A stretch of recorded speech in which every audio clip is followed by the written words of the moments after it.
أعوذ بالله من الشيطان الرجيم. بسم الله الرحمن الرحيم.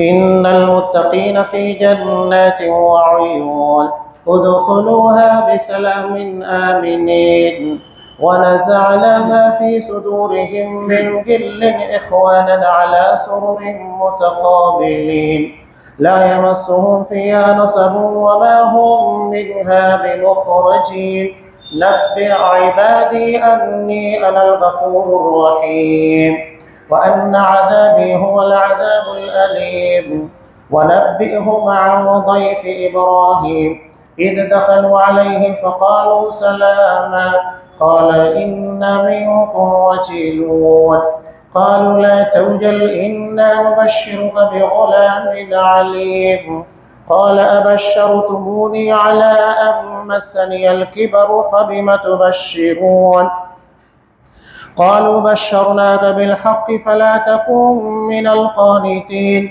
قال ومن يقنت من رحمة ربه إلا الضالون قال فما خطبكم أيها المرسلون قالوا إنا أرسلنا إلى قوم مجرمين إلا آل لوط إنا لمنجوهم أجمعين إلا امرأته قدرنا إنها لمن الغابرين فلما جاء آل لوط المرسلون قال إنكم قوم منكرون قالوا بل جئناك بما كانوا فيه يمترون وأتيناك بالحق وإنا لصادقون فأسر بأهلك بقطع من الليل واتبع أدبارهم ولا يلتفت منكم أحد وامضوا حيث تؤمرون وقضينا إليه ذلك الأمر أن دابر هؤلاء مقطوع مصلحين وجاء أهل المدينة يستبشرون قال إن هؤلاء ضيفي فلا تفضحون واتقوا الله ولا تخزون قالوا أولم ننهك عن العالمين قال هؤلاء بناتي إن كنتم فاعلين لعمرك إنهم لفي سكرتهم يعمهون فأخذتهم الصيحة مشرقين فجعلنا عاليها سافلا وأمطرنا عليهم حجارة من سجيل إن في ذلك لآيات للمتوسمين وإنها لبسبيل مقيم إن في ذلك لآية للمؤمنين وإن كان أصحاب الأيكة لظالمين فانتقمنا منه وإنهما لبإمام مبين.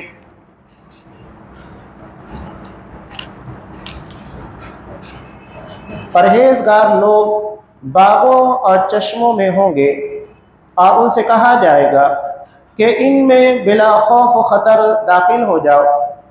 ان کے دلوں میں اگر کچھ کدورت ہوئی بھی تو ہم اسے نکال دیں گے اور وہ بھائی بھائی بن کر آمنے سامنے تختوں پر بیٹھیں گے.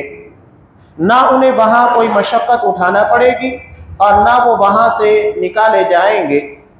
اے نبی میرے بندوں کو خبر دے دیجئے کہ میں معاف کر دینے والا اور رحم کرنے والا ہوں اور یہ بھی کہ میرا عذاب ہی دردناک عذاب ہے. نیز آپ نے ابراہیم کے مہمانوں کا حال بتائیے. جب وہ اس کے ہاں آئے تو ابراہیم کو سلام کہا. ابراہیم نے کہا ہمیں تو تم سے ڈر لگتا ہے. وہ کہنے لگے ڈرو نہیں, ہم تمہیں ایک صاحب علم لڑکے کی بشارت دیتے ہیں.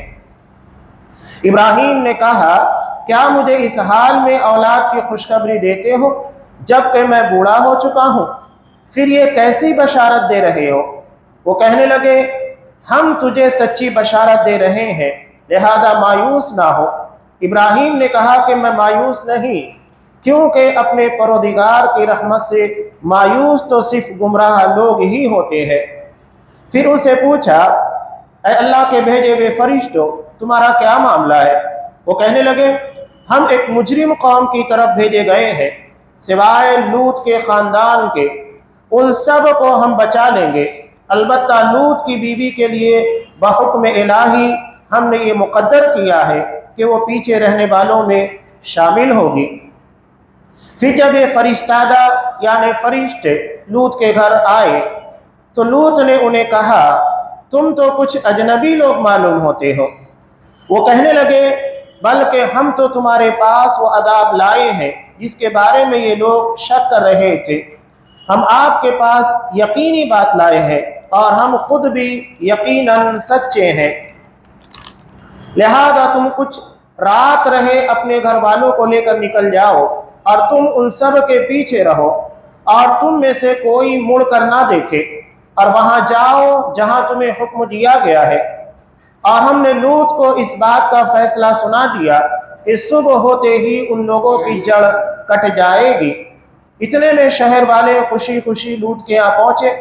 लूत ने उनसे कहा, ये तो मेरे मेहमान हैं, लिहाजा मुझे जलील ना करो, अल्लाह से डरो और मुझे रुसवा ना करो। वो कहने लगे कि हमने तुझे इस बात से मना नहीं किया था कि तुम दुनिया जहान की हिमायत ना किया करो। लूत ने कहा, अगर तुम्हें कुछ करना है तो ये मेरी बेटियां मौजूद हैं। ऐ नबी सल्लल्लाहु अलैहि वसल्लम, आपकी उम्र की कसम, उस वक्त वो अपनी मस्ती में दीवाने हो रहे थे। आखिर सूरज के निकलते वक्त उन्हें जबरदस्त धमाके ने आ लिया। फिर हमने उस बस्ती के ऊपर हिस्से को नीचे कर दिया और उन पर खंगर किस्म के पत्थर बरसाए। बिलाशुबा इस वाकया में भी साहिब फिरासत लोगों के लिए कई निशानियां हैं और वो बस्ती बिल्कुल शारे आम पर वाक़ है। बिलाशुबा इसमें ईमान लाने वालों के लिए निशानी है और अईका वाले भी यकीनन जालिम थे। चुनांच हमने उनसे भी इंतकाम ले लिया और ये दोनों बस्तियां खुली शहरा पर वाक़ हैं। सूरह हिज्र आयत नंबर 45 से आयत नंबर 79। मोहतरम सामीन, अजीज मार बहनों, इससे कबल जैसा कि हजरत आदम अलैहिस्सलाम की पैदाइश, उसके बाद जान यानी शैतानों का बाप जिन्नातों का, इसलिए कि जिन्नातों में जो अच्छे होते हैं वो मुसलमान होते हैं और जो बुरे होते हैं वो शैतान होते हैं। उनकी पैदाइश का तज़किरा और इबलीस के सजदा ना करने के वाक़े को बयान करके कुरान मजीद ने दो अलग अलग हिस्सों का तज़किरा किया, दो गरोहों का। एक वो गरोह जो कि जहन्नम में जाने वाला है, जो इबलीस का पैरोकार होगा, और दूसरा गरोह जो कि जन्नत में दाखिल होगा। ये जन्नत में जाने वाले कौन? जो अपने बाप हजरत आदम अलैहिस्सलाम की सुन्नत, उनके अकीदे, उनके मनहज और उनके दीन के पर चलने वाले होंगे। इंसानी जिंदगी में पूरा खेल दो ही किरदारों के इर्द गिर्द घूमता है।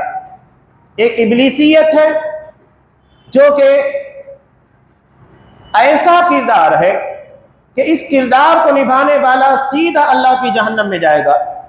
कुरान मजीद ने उसकी एक बुनियादी गलती बयान की, तकब्बुर, अपने आप को बड़ा समझना। अब यह तकब्बुर किसी भी बुनियाद पर हो सकता है, अमल की बुनियाद पर, इल्म की बुनियाद पर, पैसे की बुनियाद पर, इज्जत शोहरत, बहुत सारी चीजों पर।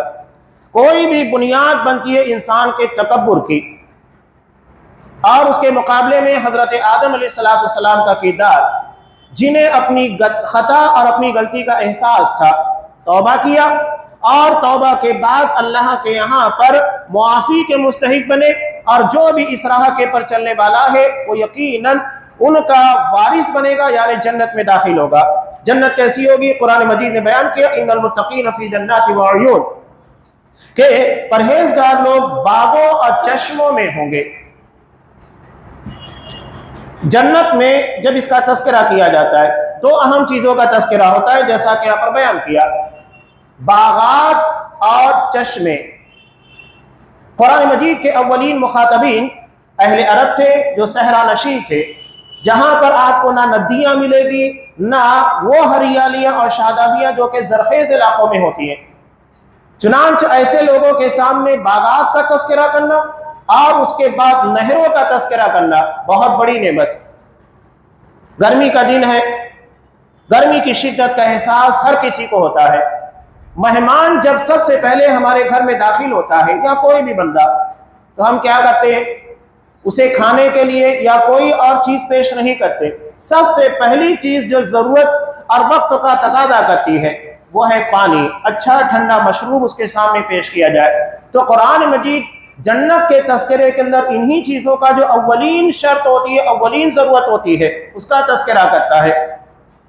اللہ کہے گا اس میں سلامتی کے ساتھ داخل ہو جاؤ۔ جنت کو دار السلام کہا جاتا ہے۔ سورہ یونس میں اللہ تبارک و تعالیٰ نے ارشاد فرمایا اللہ تمہیں دار السلام کی طرف دعوت دیتا ہے، واللہ یدعو الی دار السلام، اللہ تمہیں دار السلام کی طرف دعوت دے رہا ہے، بلا رہا ہے، یعنی ایسے اعمال کے کرنے کا حکم دیتا ہے جو تمہیں جنت کا مستحق بنا سکے۔ جنت دار السلام ہے، یعنی وہ تمام فکر اور تمام پریشانیاں جو انسانی زندگی میں انسان کو حیران کرتی ہیں، ان تمام چیزوں سے آزاد کیا جائے گا۔ نہ وہاں موت آئے گی، نہ وہاں نیند آئے گی، نہ وہاں پر انسانی زندگی اور اس کی صحت کے پر بیماریاں لاحق ہوگی، کچھ بھی نہیں، ہمیشہ کے لیے جنت میں داخل کیا جائے گا۔ اسی لیے اس کو دار السلام کہا جاتا ہے، یعنی سلامتی کا اگر جہاں کسی قسم کا جو دنیا کے اندر انسان کو حیران و پریشان کرنے والی چیزیں تھی اس سے آزاد کر دیا جائے گا۔ اہل جنت جب جنت میں داخل ہوں گے تو کیا کہیں گے؟ الحمدللہ الذی اذھب عنا الحزن، ساری تعریفیں اللہ تبارک و تعالیٰ کے لیے جس نے سارے غم کو، ساری پریشانیوں کو ہم سے دور کر دیا۔ یعنی جنت میں داخلے کے بعد انسان کو محسوس ہوگا کہ دنیا کے سارے رنج اور فکر سے ہمیں آزاد کر دیا گیا ہے۔ دنیا یہاں پر رنج ہے، فکر ہے، پریشانیاں ہیں، آزمائش ہیں، بہت ساری چیزیں ہیں۔ جب اہل جنت جنت میں داخل ہوں گے تو انہیں احساس ہوگا کہ دنیا کے وہ تمام ہموم اور غموم جو ہمیں دنیا کے اندر پریشان کرتے تھے وہیں چھٹ گئے، وہیں ختم ہو گئے۔ اس کا مطلب یہ ہے کہ اہل جنت کی یہ صفت ہے کہ انہیں دنیا میں پریشان کیا جائے گا، مصیبتوں میں مبتلا کیا جائے گا، ان کے پر پریشانیاں لادی جائیں گی، ہوگا۔ انبیاء دنیا میں سب سے بہترین انسان ہوتے ہیں، چنانچہ ہم دیکھتے ہیں کہ ساری انسانیت کے مقابلے میں ان لوگوں کے پر پریشانیاں، آزمائشیں سب سے سخت آتی ہیں، یہاں تک کہ جسمانی اعتبار سے بخار بھی شدید ہوتا ہے۔ حضرت عبداللہ ابن مسعود رضی اللہ تعالیٰ عنہ نے آپ صلی اللہ علیہ وسلم کو دیکھا، شدید بخار تھا، کہا کہ اللہ رسول آپ کو بہت شدید بخار ہے؟ کہا کہ ہاں، مجھے تم لوگوں کے 2 آدمیوں کے برابر بخار ہوتا ہے، یعنی جتنا 2 آدمیوں کو بخار کی شدت محسوس کرنی پڑتی ہے مجھ اکیلے کو برداشت کرنا پڑتا ہے۔ تو انبیاء کے پر اس طرح کی آزمائشیں دیگر انسانوں کے مقابلے میں سخت ہوتی ہیں، اور جو بھی اس طرح کے پر چلے گا اس کے پر بھی اسی کے بقدر اس کے ایمان کے مطابق آزمائشیں آئے گی۔ تو یہ سلامتی کا گھر، جہاں پر سلامتی کے ساتھ داخل کیا جائے گا، اللہ کہے گا وَنَزَعْنَا مَا فِي صُدُورِهِم مِّن غِلٍّ، ہم ان کے دلوں میں جو کینہ، کدورت جس کو کہا جاتا ہے، وہ نکال لیں گے۔ اخواناً علی سرر متقابلین، یہ وہاں بھائی بھائی بن کر ایک دوسرے کے سامنے بیٹھے ہوں گے۔ اگر یہ کینہ، یہ کدورت نہیں نکالا گیا تو جنت دار السلام نہیں ہوگا، اس لیے کہ دنیا میں جتنی مصیبتیں اور پریشانیاں اس کی بنیاد یہی کینہ ہے، کدورت ہے، حسد ہے۔ یہ چیزیں ہیں جو ہمیں دنیا میں مختلف قسموں کے گناہ اور بہت ساری شرارتوں کی طرف آمادہ کرتی ہیں۔ دنیا کا پہلا قتل کس بنیاد کے پر ہوا؟ حسد کی بنیاد پر۔ جب قابیل نے یہ دیکھا کہ جو میرا نصیب ہونا چاہیے وہ حابیل کا نصیب بن رہی ہے، تو کیا ہوا؟ اس نے اسے حاصل کرنے کے لیے اپنے بھائی کو مار دیا، سب کے بھائی کا قتل کیا۔ حسد بہت خطرناک چیز ہوتی ہے، اور یہ ان لوگوں سے کی جاتی ہے جو صاحب نعمت ہوتے ہیں، جنہیں اللہ نے دنیا میں کوئی خصوصی فضیلت، امتیاز عطا کیا۔ ایسا نہیں ہے کہ دنیا میں کسی بدصورت کے ساتھ حسد کیا جائے، یا جس کے پاس پیسہ نہ ہو اس کے ساتھ حسد کیا جائے، یا جس کو اللہ نے شہرت عطا نہیں کی، عزت عطا نہیں کی، اس سے کوئی حسد کرے، ناممکن چیز۔ جب اس کے پاس کچھ ہے ہی نہیں تو حسد کون کرے گا؟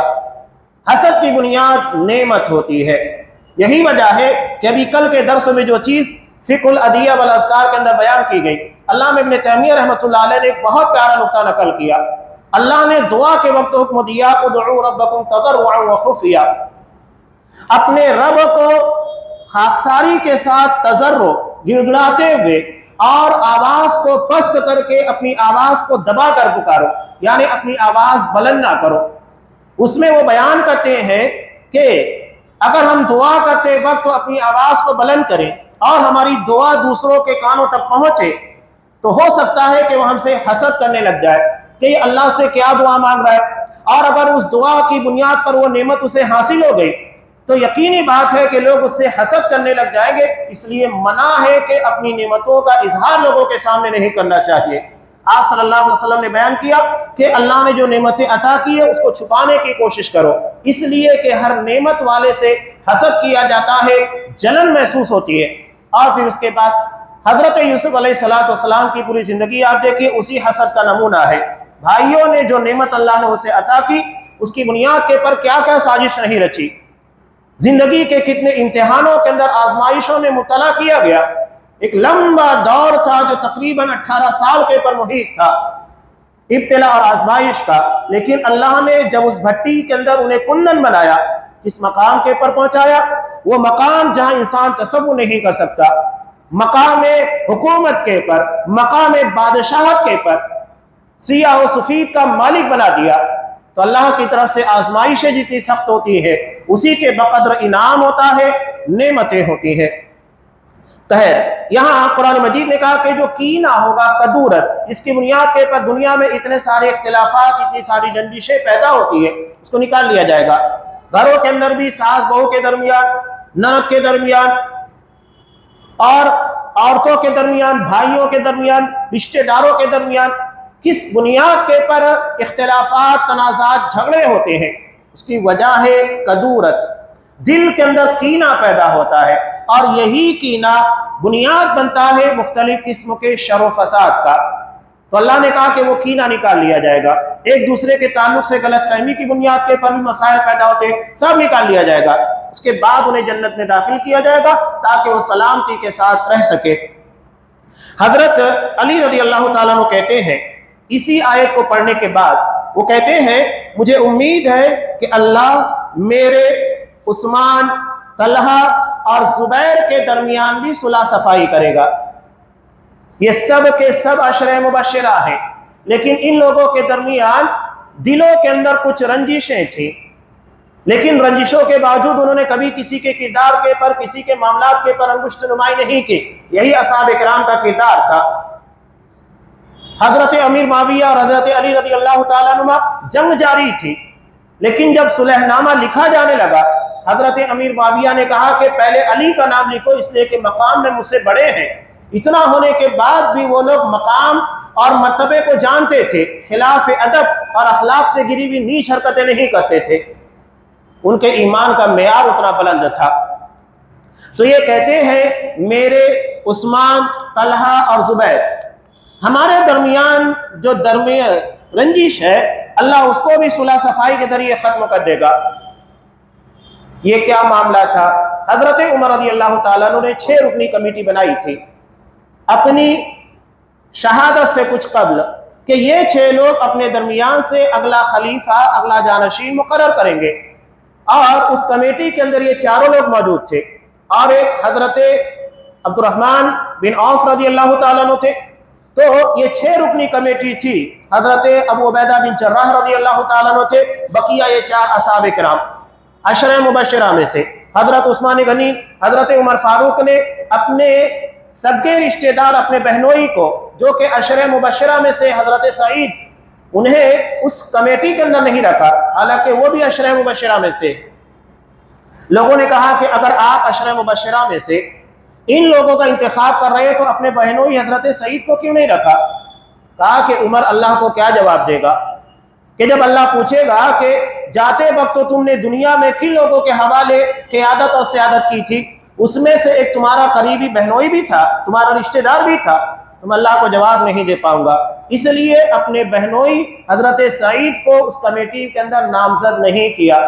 इतना ज्यादा तक़वा और परहेजगारी। यहाँ तो लोग किसी भी मामले के अंदर देखते हैं कि अपने करीबी को फायदा पहुंचाया जाए, स्कूल का मैनेजमेंट हो, कहीं और हो, मस्जिद हो, मदारिस हो, अपने करीबी रिश्तेदार को फायदा पहुंचाने की कोशिश, सलाहियत है नहीं है, फायदा पहुंचाओ।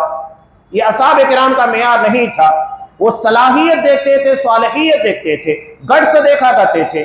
آج کل کی طرح روپیے پیسے کی بنیاد کے پر جو نوکریاں لگتی ہیں وہ ان کا معیار نہیں تھا، یہی بنیاد تھی کہ وہ معاشرہ انتہائی صالح تھا۔ اور آج جب ہم نے ان چیزوں کو بنیاد بنا لیا تو ہم دیکھتے ہیں کہ تعلیم تجارت گاہ بن چکی ہے، کالجز تجارت گاہ بن چکے ہیں، میڈیکل لائن ایک مافیا بن چکا ہے، ہر جگہ کے پر کرپشن ہمیں نظر آتا ہے۔ تو یہ کینہ ان لوگوں کے درمیان نکال لیا جائے گا، آپس میں ایک دوسرے کے سامنے بھائی بھائی کی طرح بیٹھے ہوں گے، لا یمسون فیہا نصب، وہاں پر انہیں کوئی مشقت نہیں اٹھانی پڑے گی اور نہ وہاں سے نکالے جائیں گے۔ اگر انہیں کسی چیز کو پینے کی خواہش ہے یا کوئی چیز کھانے کی ضرورت ہے، کوئی ضرورت نہیں، آرڈر دینا ہے، انتظار کرنا ہے، ہر چیز جگہ کے پر موجود ہوگی، فوری طور کے پر وہ چیز حاضر کر دی جائے گی، کسی قسم کی کوئی مشقت، کوئی پریشانی ان لوگوں کو اٹھانا نہیں پڑے گی۔ ان نعمتوں کا تذکرہ کر کے اللہ بیان کر رہا ہے کہ میرے بندوں کو بتا دو کہ میں بڑا معاف کرنے والا، بخشنے والا اور رحم کرنے والا ہوں۔ اللہ تبارک و تعالی ہے، بندہ تو جو نہیں ہے اس کے پر بھی تکلیفوں میں مبتلا کرتا ہے، الزامات اور بہتان کے ذریعے پتہ نہیں کیا کیا کرنے، ذلت اور رسوائی کا سامان۔ علامہ ابن قیم رحمۃ اللہ علیہ بہت پیاری بات بیان کرتے ہیں، جب ان کے سامنے کچھ ایسے لوگوں کا تذکرہ کیا گیا کہ جو بہت عبادت گزار ہیں، نماز میں صف اول میں نظر آتے ہیں، تہجد بھی ادا کرتے ہیں، صدقہ بھی ادا کرتے ہیں، لیکن غیبتیں کرتے ہیں، چغلیاں کرتے ہیں، بہتان تراشی کرتے ہیں، ایسے لوگ ہیں۔ تو انہوں نے کہا کہ بہت افسوس کی بات ہے، یہ لوگ اپنے لیے نیکیاں نہیں کما رہے، دوسروں کے لیے نیکیاں کما رہے ہیں۔ ان کی عبادتیں، ان کے صدقہ و خیرات ان کو فائدہ نہیں دیں گے، ان لوگوں کو فائدہ دیں گے جن لوگوں کے پر ان لوگوں نے بہتان تراشیاں کی، چغل خوریاں کی، جنہیں بدنام کرنے کی کوشش کی، جن کی غیبتیں کی، یہ سارے لوگ ان کی محنت کی کمائی کو لے کر چلے جائیں گے۔ کتنے افسوس کی بات ہے کہ محنت ہم کریں، مزدوری کوئی اور لے کر چلا جائے، جسے حدیث مفلس کے اندر تعبیر کیا گیا۔ اور لوگ خاص طور سے جنہیں اپنی عبادتوں کے پر بڑا ناز ہوتا ہے، اپنے آپ کو بہت متقی اور پارسا سمجھنے کی کوشش کرتے ہیں، ان لوگوں کے اندر غیبتیں، چغل خوریاں، الزامات، بہتان کچھ زیادہ ہی پایا جاتا ہے، اس لیے کہ شیطان انہیں یہ چسکا لگا دیتا ہے کہ تمہارے جیسا کوئی متقی اور پارسا نہیں، تمہاری طرح پاک دامن کوئی نہیں، دوسروں کے پر کیچڑ اچھالو اور اپنے دامن کو اور اپنے پر لگی ہوئی گندگی کو چھپاؤ۔ تو ایسا نہیں ہے کہ لوگوں کی بنیاد کے پر فیصلہ ہوگا، کہ دنیا میں اگر کسی کو ذلیل کر دیا جائے، بے عزت کر دیا جائے تو آخرت میں بھی وہی معاملہ ہوگا، نہیں، فیصلہ اللہ کے یہاں پر عدل کی بنیاد کے پر ہوگا، انصاف کی بنیاد پر ہوگا۔ تو اسی لیے اللہ نے کہا کہ میں بڑا بخشنے والا، بہت رحم کرنے والا ہوں، لیکن میرا عذاب بھی بہت دردناک ہے۔ ایک طرف تو میں بخش دوں گا، رحم کروں گا، لیکن میرا عذاب بھی بہت شدید ہے۔ دونوں چیزیں ضروری ہیں، اللہ سے ڈرنا بھی چاہیے کہ کہیں کسی عذاب میں گرفتار نہ ہو جائے، کوئی غلطی ہمارے لیے جہنم میں جانے کا سبب نہ بن جائے، کوئی غلطی اور کوئی گناہ ایسا نہ ہو کہ یہ ہماری نیکیوں کو چٹ کر جانے کا ذریعہ بن جائے۔ وہ ڈرتے بھی رہتے ہیں اور امید بھی رکھتے ہیں کہ اللہ بڑا بخشنے والا، بہت رحم کرنے والا ہے۔ قرآن مجید میں اللہ کی دو صفتیں عمومی طور پر ایک ساتھ استعمال ہوتی ہیں۔ یہاں دیکھیے اللہ نے اپنی دو صفت بیان کی، ایک ہے غفور یعنی بڑا بخشنے والا، اور دوسرا ہے رحیم یعنی بہت رحم کرنے والا۔ اللہ کی یہ صفت رحیم، یہ اللہ کے، یہ قرآن مجید میں مومنوں کے ساتھ خاص بیان کی گئی ہے، وَكَانَ بِالْمُؤْمِنِينَ رَحِيمًا، کہ اللہ مومنوں کے ساتھ رحیم ہے۔ ابھی اس بات کو اگر سمجھنا ہے، یہ دو صفتیں، ایک غفور ہے اور دوسرے رحیم۔ امام نسائی نے ایک روایت کو بیان کیا، اس روایت کے تناظر میں اللہ کی ان دونوں صفتوں کے بارے میں واضح طور کے پر بیان ملتا ہے۔ اللہ قیامت کے دن ایک بندے کو اپنے قریب کرے گا اور بتائے گا کہ تو نے یہ خطا، یہ غلطی کی تھی۔ مومن صاف کو ہوتا ہے، وہ جھوٹ نہیں بولتا، وہ صاف کہے گا کہ اللہ یہ خطا مجھ سے ہوئی تھی۔ اللہ کہے گا دیکھ میں نے تجھے دنیا میں اس کی سزا نہیں دی اور اس کے پر پردہ ڈالے رکھا، جا آج بھی میں تیرے اس گناہ کے پر پردہ ڈال رہا ہوں، تجھے معاف کر رہا ہوں۔ یہ اللہ کی مغفرت ہے۔ उसी को हजरत अब्दुल्लाह इब्न मसूद रज़ी अल्लाह ताला अन्हु बयान करते हैं कि अल्लाह क़यामत के दिन इतनी वसी मग़फ़िरत फरमाएगा, इतनी वसी रहमत करेगा कि हम उसका अंदाज़ा नहीं कर सकते। ये उसकी रहमत है कि गुनाहों के पर पर्दा डाल रहा है। मग़फ़िरत हो गई। रहमत क्या है? रहमत यह है कि अल्लाह उसके गुनाहों को नेकियों में कन्वर्ट कर देगा, यानी जितना गुनाह उसने किया था उतनी नेकी उसे अता की जाएगी, बगैर नेकी के किए हुए, बगैर अमल साले के। ये अल्लाह की रहमत है कि गुनाह को नेकियों में तब्दील किया करेगा। सूरे फुरकान में अल्लाह ने बयान किया, जो तौबा करे, ईमान लेकर आए तो नतीजा क्या होगा? फौलाइका युबद्दिलुल्लाहु सय्यिआतिहिम हसनात, अल्लाह उन लोगों के गुनाहों को नेकियों में तब्दील करेगा, यानी जो गुनाह है उसे नेकी बना दिया जाएगा। बंदा जब ये देखेगा कि अल्लाह मेरे गुनाह को नेकी में तब्दील कर रहा है तो अपने गुनाहों की पूरी लिस्ट बयान करना शुरू करेगा। अल्लाह ये भी खता, ये भी गुनाह, ये भी गलती मुझसे भी। तो उसके बाद अल्लाह कहेगा, जा जितना तुझे याद था बयान किया, मैं तेरे सारे गुनाहों को नेकियों में तब्दील कर रहा हूं और जन्नत में दाखिल हो जा। ये अल्लाह की मग़फ़िरत और उसकी रहमत है। लेकिन अल्लाह ने यह भी बयान किया उसका अज़ाब बहुत दर्दनाक है, बहुत शदीद है। और उसी चीज़ को यहाँ पर अल्लाह ने बयान किया। ये वाक़या कई मरतबा पीछे भी गुजर चुका है। हज़रत इब्राहीम और हज़रत लूत अलैहिस्सलाम का मुंसलिक वाक़या है, इसलिए कि हज़रत लूत अलैहिस्सलाम ये हज़रत इब्राहीम अलैहिस्सलाम के भतीजे थे और इन्हें सद्दूम नामी बस्ती जो इराक के बिल्कुल करीब वाक़ थी, वहाँ नबी बनाकर भेजा गया था। इस कौम का गुनाह सबको पता है कि इन लोगों ने कानून फितरत को तब्दील कर दिया। अपनी ख्वाहिशात नफसानी को जायज़ तरीकों के पर पूरी करने के बजाय नाजायज़ तरीका, और वो भी मर्द के जरिए अपनी ख्वाहिशात पूरी कर रहा था।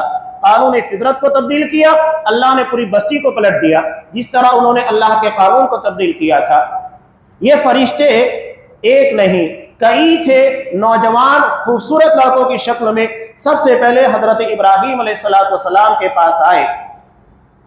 हजरत इब्राहीम अलैहिस्सलाम के पास जब वो आए तो उन्हें कई फरिश्तों के आता देखकर पहले तो उन्होंने भुना हुआ बछड़ा पेश किया, वो खा नहीं रहे थे और उस बुनियाद के पर उन्हें डर महसूस हुआ, क्या बात है कि मेहमान खाना क्यों नहीं खा रहा है। तो उन्होंने कहा कि हम फरिश्ते हैं और फरिश्तों को ना खाने की जरूरत है, ना सोने की जरूरत है, ना आराम करने की, इन तमाम चीजों से बिल्कुल आजाद मखलूक है। तो हजरत इब्राहीम को उन्होंने सबसे पहले बशारत दी, कहा कि हम तुम्हें बशारत दे रहे हैं बिगुलामिन अलीम, जानकार ज़ी इल्म लड़के की। हजरत इब्राहीम जो बुढ़ापे की उम्र को पहुंचे हुए थे, ये जो बशारत दी गई हजरत सारा को थी। हजरत इब्राहीम अलैहिस्सलाम की जो बीवी थी हजरत सारा, उनको बशारत दी गई तो उन्हें थोड़ा हैरत भी दी। कहा कि इतनी उम्र में जबकि मैं बुढ़ापे पर पहुंच चुका हूं, तुम लोग मुझे बशारत दे रहे हो। ये इनकार के तौर पर नहीं था, बल्कि इजहार नेमत के तौर पर। कभी कभी इंसान को अपनी तवक्को से बढ़कर कोई चीज मिलती है तो उसके बारे में सवाल करता है। सवाल का मतलब ये नहीं था वो इसका इनकार कर रहा है, बल्कि बतौर नेमत के इजहार के वो करता है। तो उन्होंने कहा कि क्या तुम अल्लाह की रहमत से नाउम्मीद हो? कहा कि नहीं, अल्लाह की रहमत से नाउम्मीद तो सिर्फ गुमराह लोग होते हैं। तो उसके बाद उन्होंने सवाल किया, तुम लोग किस मकसद के लिए आए हो? बात तो समझ में आएगी कि यहाँ पर बशारत दी गई, लेकिन आगे तुम लोगों का मकसद क्या है? एक फरिश्ता इस बशारत के देने के लिए काफी था, लेकिन इतने सारे फरिश्ते आखिर क्यों आए हुए? तो उन्होंने कहा कि हमें लूत अलैहिस्सलाम की बस्ती की तरफ भेजा गया है। जब वो वहां पर गए तो कौम के बदबख्त शरीर किस्मों के नौजवान दौड़ते हुए उनके घर पर आए। ये खबर देने वाली कौन थी कि यहाँ पर फरिश्ते नौजवान शक्ल में आए हुए। ये बात तो हजरत इब्राहीम को भी पता नहीं थी। फरिश्तों ने जब बताया तब उन्हें मालूम हुआ कि ये फरिश्ते हैं, इंसानी शक्ल इंसानी रूप में आए। इसका मतलब नबियों का इल्म गैब नहीं होता। अगर उन्हें इल्म गैब होता तो मालूम हो जाता कि फरिश्ते हैं, क्या जरूरत थी एक बछड़ा काट कर उसको ज़बाह करके भून कर लाकर पेश करने की। पहले मालूम होता कि हाँ फरिश्ते हैं, खाना पेश नहीं करते। ये बताता है कि अंबिया को गैब का इल्म नहीं होता जब तक कि अल्लाह इन्फॉर्म ना करे, अल्लाह खबर ना दे। यही बात हजरत लूत की भी थी। जब फरिश्ते वहां पर गए तो घबरा गए। उसके बाद कौम के नौजवान बदबख्त और शरीर लोग वहां पर आए, शरारत करने की सूझी, तो हजरत लूत अलैहिस्सलाम ने कहा कि तुम मुझे मेरे मेहमानों के सामने जलील ना करो। तो फरिश्तों ने कहा कि डरने की जरूरत नहीं, हम अल्लाह के भेजे हुए फरिश्तादा फरिश्ते हैं, ये तुम तक नहीं पहुंच सकते। तो यहां पर खबर देने वाली उनकी अपनी बीवी थी। हम कहते हैं ना, घर का खबरी लंका ढाए, ये वही काम हुआ। घर की इत्तलात और खबरों को दूसरों के सामने जाकर बता दिया। इस्लाम में ये अजीम जुर्म है। आप सल्लल्लाहु अलैहि वसल्लम ने हजरत हातिब बिन अबी बल्ता रज़ियल्लाहु ताला अन्हु, जिन्होंने बदनीयती नहीं बल्कि खास इस बुनियाद के पर के दुनिया का कुछ फायदा हासिल हो जाए, मेरे बच्चे मक्का में रहते हैं, मक्का के ऊपर जब आप सल्लल्लाहु अलैहि वसल्लम चढ़ाई करने लगे, उसकी खबर उन्होंने एक औरत के जरिए भिजवा दी। आप सल्लल्लाहु अलैहि वसल्लम को इत्तिला दी गई, रोज़े खाक के पर उस औरत को पकड़ा गया। हजरत अली और हजरत जुबैर ने पकड़ा और उससे वो खत हासिल किया। जब ये बात आप सल्लल्लाहु अलैहि वसल्लम तक आई, उसमें लिखा था कि हातिब बिन अबी बल्ता की तरफ से, जो बदरी साहबी हैं। आप सल्लल्लाहु अलैहि वसल्लम ने पहले पूछा, बताओ क्या वजह है। साहिब मामला से पहले तफ्तीश करना चाहिए, क्या वजह है, क्यों तुमने ये किया। डायरेक्टली हुक्म नाफिज नहीं होता। उन्होंने कहा कि अल्लाह के रसूल, मेरा कोई ऐसा इरादा नहीं था कि मुसलमान शिकस्त खाएं। मुझे पता है कि अल्लाह हमें इज्जत देगा, गलबा देगा, लेकिन मैं सिर्फ ये एहसान मुशरिकीन मक्का पर इसलिए कर रहा था कि वहां पर मेरे बीवी बच्चे हैं और उनकी हिफाजत के लिए कोई मौजूद नहीं। इस एहसान के बदले में मक्का वाले मेरे बच्चों के साथ हिफाजत वाला मामला करते, इसलिए मैंने किया था, और कोई इरादा नहीं। हजरत उमर फारूक ने हालांकि इजाजत मांगी कि अल्लाह का रसूल गर्दन उड़ा दूं, यानी इतना संगीन जुर्म है, लेकिन अल्लाह के रसूल ने कहा कि नहीं। क्या तुमने बदरी साहबा के ताल्लुक से नहीं सुना कि अल्लाह ने उन लोगों के बारे में कहा, इमलू मा शि'तुम क़द गफ़रतु लकुम, आज के बाद तुम्हें जो करना है करो, मैंने तुम्हें बख्श दिया है, तुम्हारे किसी गुनाह के पर गिरफ्त होने वाली नहीं है। बहरहाल ये उनकी अपनी बीवी थी, जिसने घर की खबर को बाहर पहुंचा दिया। हजरत लूत अलैहिस्सलाम के बारे में जाकर मुखबिरी किया करती थी, रहती थी, बीवी बनकर हजरत लूत अलैहिस्सलाम की अरसात कौम का दिया करती थी, बदबख्त लोगों का साथ दिया करती थी। चुनांचे फरिश्तों ने कहा कि तुम्हारे मानने वाले, तुम्हारे अहले खाना जो हैं, ये सब के सब रातों रात निकल जाएं, वला यल्तफित मिनकुम, और कोई पीछे पलट कर नहीं देखेगा कि क्या होने वाला है, नहीं, कोई पलटेगा नहीं, सिवाय तुम्हारी बीवी के। तुम्हारी बीवी तुम्हारे साथ नहीं जाएगी, उसे खबर भी नहीं लगना चाहिए कि तुम बस्ती छोड़कर रातों रात निकलने वाले हो, नहीं। चुनांचे अहले ईमान हजरत लूत अलैहिस्सलाम के साथ अपनी बस्ती को छोड़कर निकल गए, और इनको कहा गया कि तुम वहां जाओ जहां जाने का तुम्हें हुक्म दिया गया है। कहां जाने का हुक्म दिया गया था? मुल्क शाम की तरफ, जो अंबिया की सरजमीन है, जिसके बारे में आप सल्लल्लाहु अलैहि वसल्लम ने कहा, मुस्लिम की रिवायत, इदा फसद अहलुश शाम फला खैर लकुम, जब अहले शाम में बिगाड़ पैदा हो जाए तो तुम्हारे लिए कोई खैर बाकी नहीं रहेगा। और आज हम देख रहे हैं कि सीरिया जो शाम है, उसकी हालत क्या बन चुकी है। दसियों लाख मुसलमानों को शहीद किया जा चुका है, और ये मामला आज तक थम नहीं रहा है। दसियों साल से जंग जारी है, अहले ईमान के पर जो सहीहुल अकीदा है, जुल्म किया जा रहा है, उनकी जान, माल, इज्जत और नामूस, हर चीज के साथ खिलवाड़ किया जा रहा है। और दुनिया में भी जो शर फसाद है, उसकी बुनियादी अलामत वहां से जुड़ी हुई है। आपने कहा कि जब शाम वालों के अंदर बिगाड़ पैदा होगा, वहां फसाद पैदा हो जाएगा, तो तुम्हारे लिए कोई खैर बाकी नहीं रहेगा। और हम देख रहे हैं कि धीरे धीरे उसी तबाही की तरफ दुनिया जा रही है। तो इन्हें मुल्क शाम की तरफ जाने का हुक्म दिया गया था। ये सब निकले। जाने के बाद हजरत जिब्राईल ने, हजरत अब्दुल्लाह इब्न अब्बास रज़ियल्लाहु ताला अन्हु बयान करते हैं कि इनको अपने पर के पर पूरी बस्ती को उठा लिया, और उठाने के बाद पूरी बस्ती को पलट दिया गया, और इतनी गहराई तक गई कि हजरत अब्दुल्लाह इब्न अब्बास रज़ियल्लाहु ताला अन्हु कहते हैं कि अल्लाह ने उस बस्ती को जमीन में इंतहाई गहराई तक धंसा दिया, और धंसाने के बाद उसके पर पानी छोड़ दिया गया, जहां पर आज डेड सी बहर मुर्दार है। ये सद्दूम नामी बस्ती है। आप सल्लल्लाहु अलैहि वसल्लम का गुजर एक मरतबा असहाब किराम के साथ वहां से हुआ, तो आपने मना किया, ये पिकनिक की जगह नहीं है, جہاں پر عذاب آتا ہے، اللہ کی طرف سے تباہی مچتی ہے، وہ ہمارے لیے پکنک کا سامان نہیں ہے بلکہ عبرت کا سامان ہے۔ کہا کہ یہاں سے روتے ہوئے گڑگڑاتے ہوئے جلدی نکل جاؤ، کوئی یہاں پر رکے گا نہیں۔ چنانچہ صحابہ اکرام جلدی جلدی وہاں سے نکل گئے، کوئی وہاں پر ٹھہرا نہیں۔ اس سمندر کے اندر پانی میں نمکینیت اتنی زیادہ ہے، اس کی بنیاد کے پر کوئی ڈوبتا نہیں ہے۔ یہ اللہ نے معجزہ سارے لوگوں کو لیے بنا دیا کہ انہوں نے قانون فطرت کو تبدیل کیا، اللہ نے پوری بستی کو تبدیل کر دیا۔ اس کے بعد ان کے پر پتھروں کی بارش بھی ہوئی۔ آگے اللہ نے بیان کیا اصحاب الایکہ۔ اصحاب الایکہ اہل مدین ہی ہے، جن کی طرف حضرت شعیب علیہ السلام کو بھیجا گیا تھا، اور یہاں اللہ نے بیان کیا کہ ان لوگوں نے ظلم کیا، بس ہم نے ان لوگوں سے انتقام لیا۔ تو ہمارا انتقام کتنا شدید تھا۔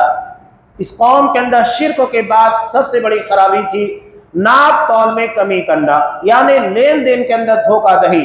آج آپ دیکھیے مارکیٹ کے اندر آپ کو بہت ساری چیزیں نظر آئے گی دھوکہ دہی کی، ملاوٹی مال وہ بھی دھوکہ دہی ہے، ایسی چیزیں بیچنا جو صحت کے لیے نقصان دہ ہے وہ بھی دھوکہ دہی ہے، اور قیمتیں جتنی چیزیں ہوتی ہے اس سے کم کر کے اس کے ناپ تول میں کمی کر کے بیچنا، قیمتیں پوری وصولنا، یہ بھی دھوکہ دہی۔ بہت ساری شکلیں دھوکہ دہی کی، اور جس قوم کے اندر یہ چیز پیدا ہوتی ہے وہ قوم اللہ کے عذاب کو دعوت دیتی ہے۔ اللہ تبارک و تعالی ہمیں اس طرح کی صفات اور خسیس حرکتوں سے محفوظ رکھے جس کی بنیاد کے پر اس کا عذاب ہم پر نازل ہوتا ہے۔